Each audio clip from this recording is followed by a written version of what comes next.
Hey guys, is Neeraj and you watching Q tricks 2.0। स्वागत है आप सभी का आज की इस क्लास में। तो आज है डे 78 उत्तराखंड डीएलएड प्रवेश परीक्षा 2024 का। और इस सीरीज़ में हम लोग कर रहे हैं प्रीवियस ईयर के क्वेश्चन पेपर्स। बहुत ही जल्द मैं रीजनिंग और मैथ दोनों ही स्टार्ट करने वाला हूँ। ठीक है, थोड़ा सा टाइम मुझे दीजिए। कुछ और चीज़ों में मैं उलझा हुआ हूँ, इसी वजह से जो है अभी रीजनिंग स्टार्ट नहीं हो पाई है और नोटिफिकेशन आने का भी हम लोग वेट कर रहे हैं। तो रीजनिंग और मैथ्स की जो नॉर्मल क्लासेज हैं वो बहुत ही जल्द शुरू होने वाली हैं। ठीक है, तो चलिए शुरू करते हैं आज की क्लास। तो अगर अभी तक आप लोगों ने चैनल को सब्सक्राइब नहीं किया है तो चैनल को सब्सक्राइब कर लीजिएगा और सब्सक्राइब करने के बाद बेल आइकन पर क्लिक करके ऑल पे भी ज़रूर क्लिक कर दीजिएगा। चलिए शुरू करते हैं आज की क्लास आज के पहले क्वेश्चन के साथ। ध्यान दीजिएगा, इससे पहले जितनी भी क्लासेस हो चुकी हैं उनको जाके एक बार ज़रूर चेकआउट करिएगा। नहीं देखा है तो ज़रूर उनको देखिए, क्योंकि बहुत ज़्यादा ज़रूरी है प्रीवियस ईयर क्वेश्चंस करना। ठीक है, तो क्वेश्चन आपके सामने है। किसी व्यक्ति ने एक पुरानी टाइप की मशीन 1200 रुपये में खरीदी और उसकी मरम्मत पर 200 रुपये खर्च किए व्यय किए। उसने उसे 1680 रुपये में बेच दिया। उसका लाभ प्रतिशत क्या होगा? तो देखो, सबसे पहले तो हमें क्या निकालना है? लाभ प्रतिशत निकालना है, यानी प्रॉफिट परसेंटेज हमको निकालना है। तो लाभ प्रतिशत यानी प्रॉफिट परसेंटेज का क्या फॉर्मूला होता है? वो होता है आपका profit upon cost price into 100। अगर मैं हिंदी में बात करूं, लाभ बट्टा क्रय मूल्य गुणा 100।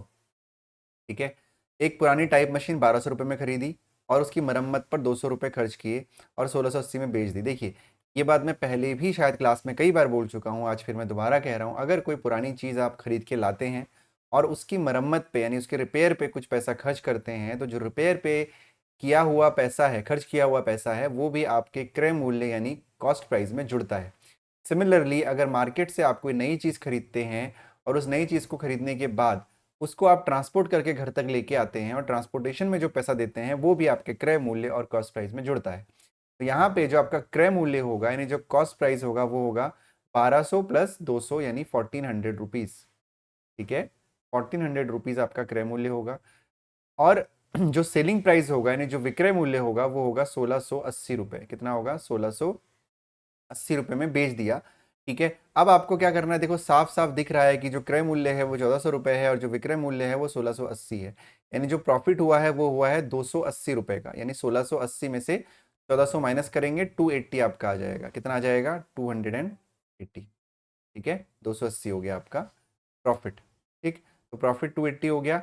अब 1680 में बेच दिया था, तो हमें अब प्रॉफिट परसेंटेज निकालना है, यानी लाभ प्रतिशत हमको निकालना है। तो लाभ प्रतिशत का फॉर्मूला आपके सामने दिया हुआ है, 280 बट्टा कॉस्ट प्राइस यानी 1400 गुणा 100। इसका मैंने एक और तरीका बता रखा है। अगर उस तरीके से जिन लोगों ने पुरानी क्लास पढ़ी हुई है, बार बार एक तरीका नहीं बताया जा सकता। तो जिस मेथड से आपको कंफर्टेबल लगे आप उस मेथड से क्वेश्चन को कर सकते हैं। फिलहाल हमने फॉर्मूले में रख दिया profit upon cost price into 100। तो अगर आप ध्यान से देखेंगे तो ये 2 0 से हम ये 2 0 काट सकते हैं।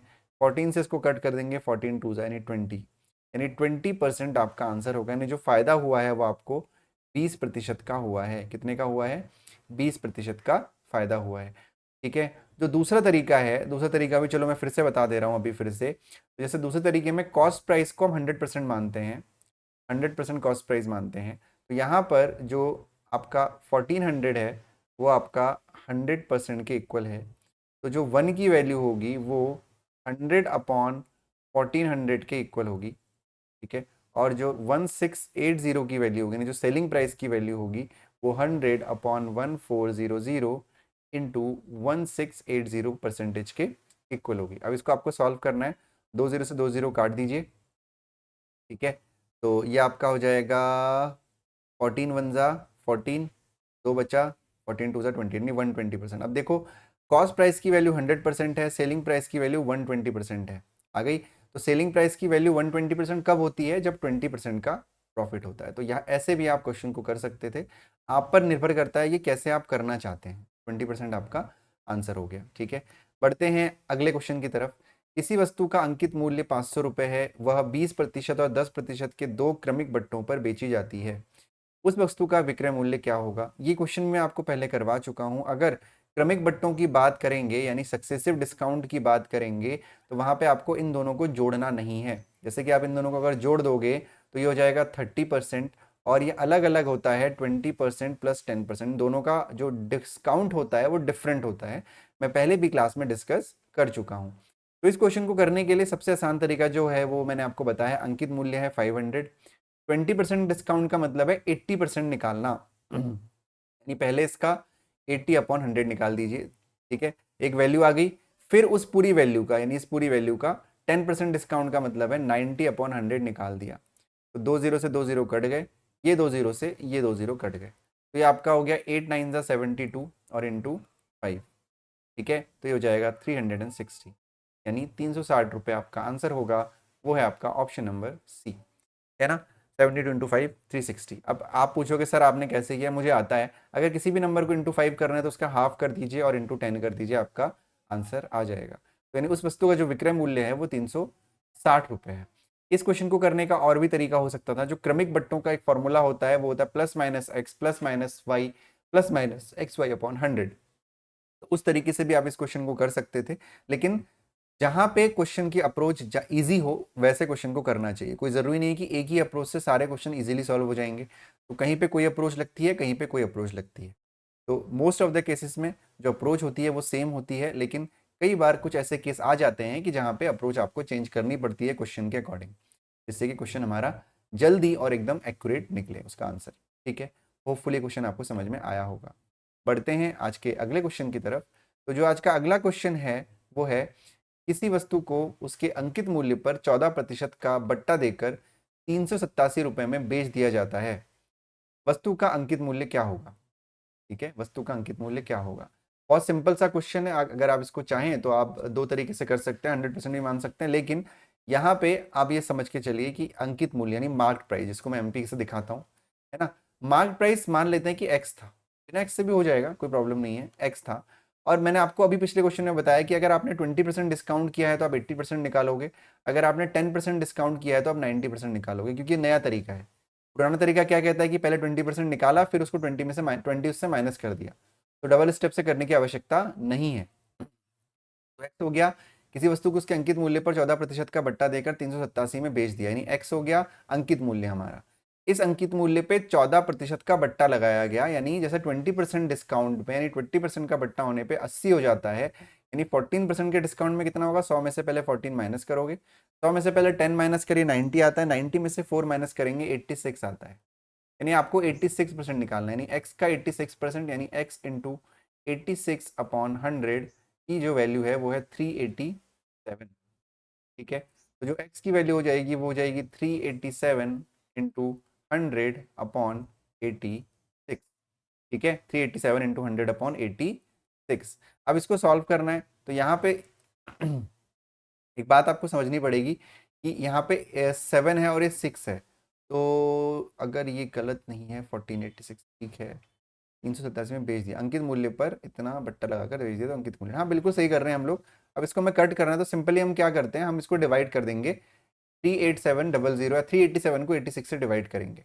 तो ये आप इसको अंदाज़ा लगा के भी कर सकते हैं, लेकिन फिर भी मैं 86 इंटू एक बार मैं 4 करके देखता हूँ, ठीक है। तो हो जाएगा 4 8 ज़ा 4 6 ज़ा 24 कैरी 2, 4 8 ज़ा 8 4 ज़ा 32 और 2 34, 344 आता है, तो इसका मतलब 4 ज़ा जाएगा ये। तो मैं इसको पूरा पूरा डिवाइड करके दिखा देता हूँ आपको। 387 को आपको 86 से यहाँ पे डिवाइड करना है, तो 4 ज़ा जा रहा है आपका 344, ठीक है।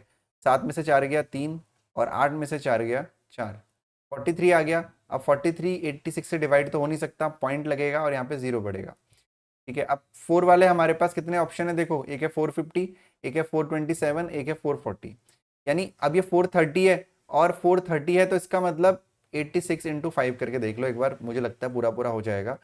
6 5 ज़ा 30, 32 8 5 ज़ा 40 और 3 43, देखो पूरा पूरा चला गया, तो ये हो जाएगा 4.5 430, ठीक है। तो x की वैल्यू आपकी हो जाएगी कितनी, 4.5 इंटू 100। तो 4.5 को अगर आप 100 से मल्टीप्लाई करोगे तो ये आपका आ जाएगा 450 रुपये आंसर, यानी ऑप्शन नंबर ए। उम्मीद करता हूँ क्वेश्चन समझ में आया होगा। अब मैं आपको एक चीज़ रिकमेंड करूंगा कि आपको अगर ये अंकित मूल्य वाले क्वेश्चन समझ में नहीं आ रहे हैं तो आप डिस्क्रिप्शन बॉक्स में जाओ, वहाँ पे प्रॉफिट लॉस की सीरीज है, प्रॉफिट लॉस का प्लेलिस्ट है, वहाँ पे जाके आप उसको पूरा पढ़ो तो आपको चीज़ें क्लियर हो जाएंगी, ठीक है। चलो बढ़ते हैं आज के अगले क्वेश्चन की तरफ। तो जो आज का अगला क्वेश्चन है हमारा वो है, यदि किसी वस्तु के मूल्य में 15% की कमी की जाती है तो उस वस्तु की बिक्री में 20% की वृद्धि हो जाती है, विक्रय पर क्या प्रभाव पड़ेगा।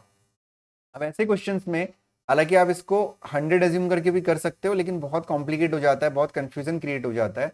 तो ऐसे क्वेश्चन में, मैंने ये क्वेश्चन पहले भी आपको किसी न किसी क्लास में आया होगा, जहाँ पे 2% दी हुई है। अब 1% कोई भी हो, लैंग्वेज कुछ भी हो, जैसे यहाँ पे एक बड़ा एक कम हुआ दे रखा है, लैंग्वेज कुछ भी हो, लेकिन 2% है, एक जगह पे परसेंटेज की कमी और दूसरी जगह वृद्धि होती है, या दोनों में कमी होती है, या दोनों में वृद्धि होती है। तो उस केस में आपको एक फॉर्मूला लगाना है, जहां पे परसेंटेज कमी या वृद्धि वाला, यानी परसेंटेज इंक्रीज और डिक्रीज वाला कंसेप्ट लगता है, वहां पे आपको एक फॉर्मूला लगाना है। वो फॉर्मूला होता है plus minus X plus minus Y plus minus X Y upon 100। ठीक है, तो प्लस माइनस एक्स, यही फॉर्मूला आपका उसमें भी लगता है सक्सेसिव डिस्काउंट में, है ना, क्रमागत बट्टा जिसको कहा जाता है। तो अब क्योंकि ये डिस्काउंट, ये 15% की कमी है, तो इसका मतलब एक्स की जगह आ जाएगा माइनस का 15। फिर है 20% की वृद्धि, तो इसका मतलब प्लस का 20। वृद्धि के लिए आप प्लस यूज करोगे और कमी के लिए माइनस यूज करोगे। फिर जो प्लस माइनस है वो इन दोनों का मल्टीप्लाई करना है, तो इन दोनों के सिंबल पे डिपेंड करेगा, क्योंकि प्लस और माइनस माइनस होता है तो यहाँ पे माइनस आ जाएगा। और 15 दूनी 30 यानी 300 अपॉन 100 आपका ये हो जाएगा। 2 जीरो से 2 जीरो कट गए, तो यहाँ पे ये आपका हो जाएगा -15 प्लस 20 माइनस का 3, तो हो जाएगा 20 माइनस 18 यानी 2% प्लस का। यानी प्लस का 2% अगर आया है तो इसका मतलब, मैंने प्लस पहले ही बताया, वृद्धि यानी 2% की वृद्धि, यानी ऑप्शन नंबर ए आपका आंसर होगा। तो ये याद रखिएगा, जहां पे भी 2% आ रही है, दोनों में कमी हो रही है, दोनों में वृद्धि हो रही है, या एक में कमी एक में वृद्धि हो रही है, तो आपको सीधे ये फॉर्मूला लगाना है, तो आपका टोटल ओवरऑल कितना जो है प्रभाव पड़ रहा है वो आपका आ जाएगा। ठीक है, चाहे लैंग्वेज कुछ भी हो, इस बात का आपको ध्यान रखना है। ठीक है, क्लियर है। तो आज की क्लास में हम इतने ही क्वेश्चंस करेंगे, सिर्फ 10-10 मिनट की क्लासेस अभी मैं ले रहा हूँ, कभी कभी आधे घंटे भी हो जाता है, डिपेंड करता है क्वेश्चन पे। फिलहाल आपसे मैं रिकमेंड करूंगा कि प्लेलिस्ट पे जो है प्रॉफिट एंड लॉस का लिंक दिया हुआ है, प्लेलिस्ट डिस्क्रिप्शन बॉक्स में, है ना, उसको जाके पढ़ो। सारे टॉपिक्स इवन पढ़ो, सारे टॉपिक जब तक नहीं पढ़ोगे आप, तो आपको दिक्कत रहेगी, आपको समझ में नहीं आएगा। और चाहे आप बायो बैकग्राउंड के हो, चाहे आप आर्ट्स बैकग्राउंड के हैं, चाहे आप कॉमर्स बैकग्राउंड के हैं, और इवन चाहे आप मैथ्स बैकग्राउंड के हैं, आप किसी भी बैकग्राउंड के हैं, आप इन सीरीज़ को, प्लेलिस्ट को जाके पढ़िए, मेरी गारंटी आप मैथ सीख जाएंगे। ठीक है।